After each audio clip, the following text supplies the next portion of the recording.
سؤال احسن الله الیکم، یعنی که سوال دهنده شیخ دعا میکنه، میگه که الله به شما احسان بکند. یقول، میفرماید اشکل علینا قول المؤلف، یعنی قول صاحب کتاب همین نواقض اسلام نوشته برای ما مشکل افتید. میفرماید که الاعراض عن دین الله تعالی، یکی از شکننده های اسلام رو، این شکننده چنده؟ یکم ده الاعراض عن دین الاسلام، از دین اسلام اعراض کردن، روگرداندن. لا يتعلمه، تعلیم نمیگیرد او را، ولا يعمل به، با او عمل نمیکند. در نتیجه چی میشد؟ گفت یعنی که مرتد میشد.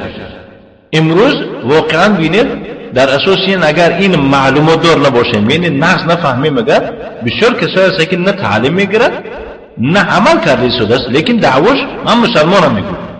این خیلی مسلمان شیخ در اینجا چی گفته شده است؟ گفت که یعنی اعراض این چی؟ این مرتدیه. مرتد کی میشه؟ کافر میشه مرتد یا کی؟ نه، کافر مرتد نمیشه، مسلمان مرتد میشه. فهمیدید؟ مرتد از کی؟ مرتدی از کی صادر میشه؟ خود درک شده. خب فهمیدید؟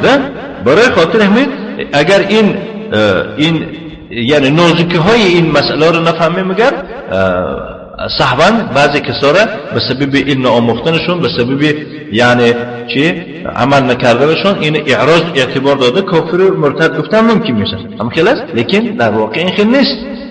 فهمیده؟ هل يدخل فيه العوام اليوم، آیا امروز این مردمی عوام، مردمی بیسواد امروزه در این تحت اعراض داخل میشوند؟ الذين لا يفقهون العلم الشرعي، نمیفهمند علم شریعت نمیفهمند. ولا يرغبون به، با او رغبت و حواس و تلاش هم ندارند. ولكنهم تعلموا من طفولتهم التوحید و عملوا به، از کودکیشون توحید تعلیم گرفتن و به هوای عمل کرده شده. امروز کلون شده من الله رو میشناسم، میگوده نه توحید میآموزد، نه هیچی نمیکنه.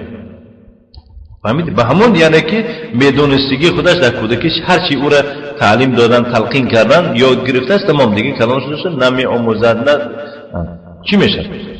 یا که عمل هم نمیکنه به دیگه چیزا. شیخ میفرماد الجواب لا يدخل هؤلاء، اینها داخل نمیشن در اعراض. اگر داخل میشن یا کافر گفته میشه. اما خلاص هؤلاء برای چی؟ لانهم عاجزون عن التعلم، چونکه وایها عاجزن، ناتوانن از آموختن.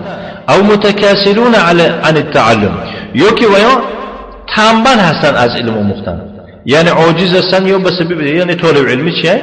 طالب علمی پول در کار میشود، پیسه در کار میشود، وقت در کار میشود. از همه مهمه ممکن وقت ندارد، ممکن امکانیت ندارد، امکانیت یعنی که علم آموزی ندارد. یا که مثال گیریم تنبل هستن، اما امکانیت دارن تنبلی میکنن.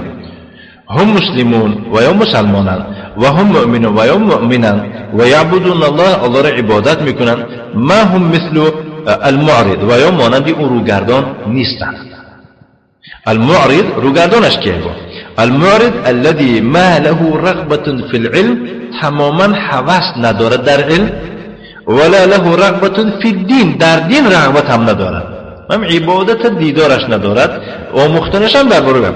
هذا هو المعرض. این چی میگون؟ معرض میگون. اما این مردم عادی که باید تقلید بندگیش میکنه، نمازش میخونه، روزش میداره، فقط نمیآموزه، علم آموزی نمیکند. فهمیدیم؟ تنبلی میکنه. این در فرق داره. فهمیدیم؟ اونه که معرض کیست؟ معرض حواس ندارد، رغبت ندارد و در برابر این چی با عمل هم نمیکند. تمام. هم یک دعوای چه دارد، خلاص این خالی. فهمو شد این شد اعراض.